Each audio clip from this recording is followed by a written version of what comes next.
వికారాబాద్ జిల్లాలో రోడ్డు భద్రతపై అవగాహన కార్యక్రమం నిర్వహించారు. శ్రీ సాయి దంత వైద్యశాలలో జరిగిన అరైవ్ అలైవ్ కార్యక్రమానికి అదనపు డీజీపీ స్వాతి లక్రా ముఖ్య అతిథిగా హాజరయ్యారు. జిల్లా కలెక్టర్ దీపక్ తివారీ, ఎస్పీ స్నేహ మెహ్రాతో కలిసి జ్యోతి ప్రజ్వలన చేసి కార్యక్రమాన్ని ప్రారంభించారు.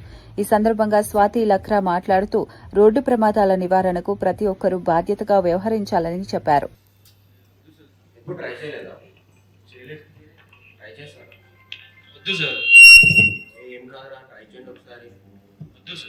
इससे पहले क्लियर है तुम लोग? LFD अरे नको रे, कहीं को नहीं स्वागत आता तेरा।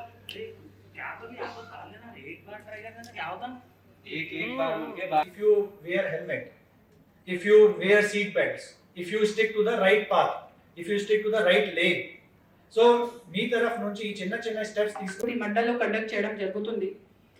దీంతో భాగంగా as a part of that programme we are creating awareness to wear helmet because the maximum percentage of death ఉంది. కానీ యాక్చువల్గా మనం అందరం దీనికి బాధ్యత తీసుకోవాలి. కాబట్టి మీరు డ్రైవ్